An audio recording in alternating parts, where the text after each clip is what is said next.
If you think that I'm not being fair to women, then all of this is like the mildest rebuke compared to the vicious character assassination that men are subjected to on even one night's BBC television, or a typical two-page spread in The Guardian. And then you get the stuff in the media, which is, to quite a large extent, is controlled by female editors.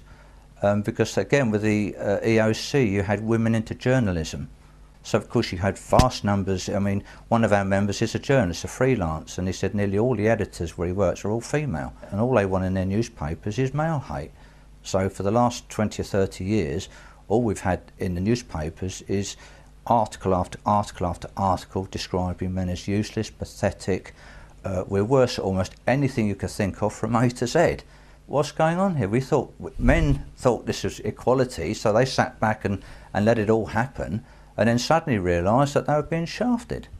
Why am I forced by the TV licence fee to pay for news broadcasts that hate men? Or a website that hates men so much it treats male domestic violence deaths as insignificant? News shows that denigrate men and hide their suffering? Drama that portrays men as abusers? Light entertainment that would be illegal directed at any other group? Here's a sneak preview of next week's hapless hubby, totally unaware he's about to savour the delights of dog training. And a radio show for women and not men. When asked why they don't produce a Men's Hour radio show to go along with Women's Hour, the BBC claims that Women's Hour covers male issues just as much as women's. Fine, then call it Men's Hour.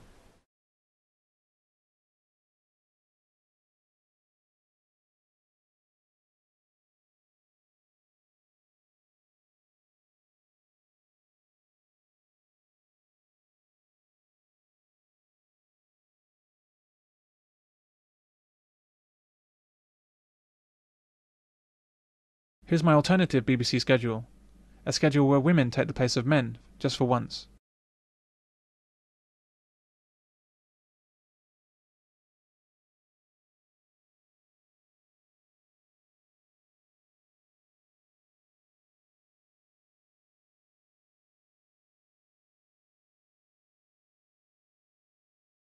One website, amongst many others, aims to tell men how they should behave in order to make women happier.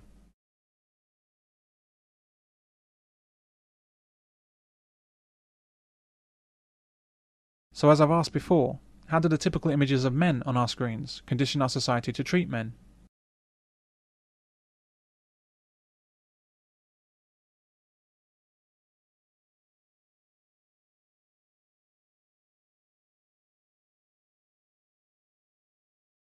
The BBC and other television agencies seem to enjoy demeaning men. This documentary appeared on British television in 2004. What would life be like if it was a women's world? It discusses the idea of women ruling the world and men being something less than second-class citizens.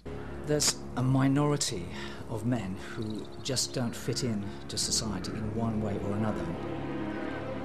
Possibly they don't fit into the feminised labour market. They can't adapt sufficiently to fit into that. So they're really misfits in this modern society.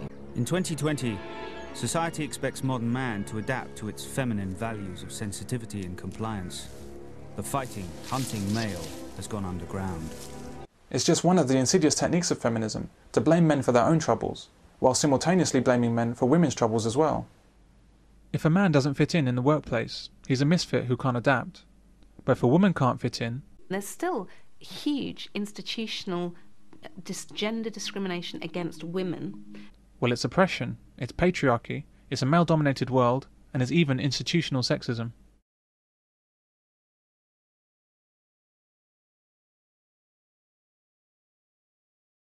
I'm surprised it's only a minority of men that are considered misfits in the light of the way men are treated in society.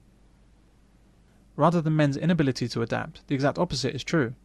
It's a testament to man's incredible adaptability, patience and nobility in the face of his oppression that society has not broken down entirely. And what happens to men in this situation isn't right. Why haven't fathers long ago gone on the rampage in our society, rioting, marching, attacking vindictive mothers, arrogant judges, the police and members of parliament, and burning cities to the ground? The way fathers have been treated in our system is more than enough reason for such behaviour, but men have restrained themselves to peaceful protest. Why haven't male workers rebelled against society for forcing them to work to age 65, when women only need work to age 60 for their pensions? Why have they not marched about their working conditions that mean that virtually 100% of workplace deaths and injuries occur to men alone? Why have men accepted the poor treatment of boys in the school system that's driving them away from education and limiting their futures as a result, whilst girls are simultaneously encouraged and unfairly assisted in the education system? There's still huge institutional gender discrimination against women. And how does this discrimination against women show itself? Can it be seen in deaths of police officers on duty? Is it obvious from workplace-related injuries? Perhaps it's clear from the death figures from Iraq. This BBC documentary utterly fails to represent men and women's true position in society, relative to each other and to the state. Instead, it perpetuates the widely believed myths of female oppression, and the equally common myth that women are somehow superior to men. Women love the idea of a world of work that requires nothing more than a computer screen, a phone, a cuddly toy on her desk, and a water cooler in the corner. There's the more immediate and pragmatic issue of the nature of work and what it will mean for women if we're living in a world where the technology has so radically changed our lives. And I think the most obvious change is the reduction in emphasis on physical labour. If now you sit at a keyboard, you don't have to be physically strong anymore. And that will mean a whole change, I think, for the rise of women in the workplace. The role of men is not disappearing and can never disappear. Men's contribution to society is not based on our superior skills with our hands. It's based on our superior skills full stop, in every field. Men are very difficult to compete with, even if you're another man. If you're a woman, you have no chance. Women have often dreamed of a world of complete automation, where they could finally compete on even terms with men.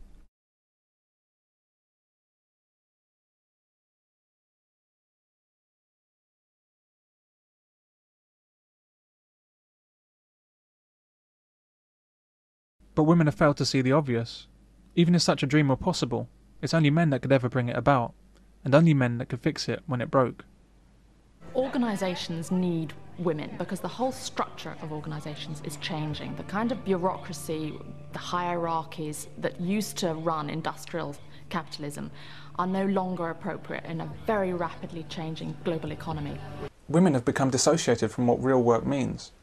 Women don't know or care about the array of technologies that makes the phone ring, who created the keyboard they use, where the energy comes from to power her screen, who wrote the operating system she uses, or even who made the chair she sits in. These are the same women who spend all day addicted to Facebook, without the tiniest appreciation of the men behind it, and the technology created by men that makes it all possible. It's the work of men, and only the work of men, that makes it possible for women to be useful in the workplace at all.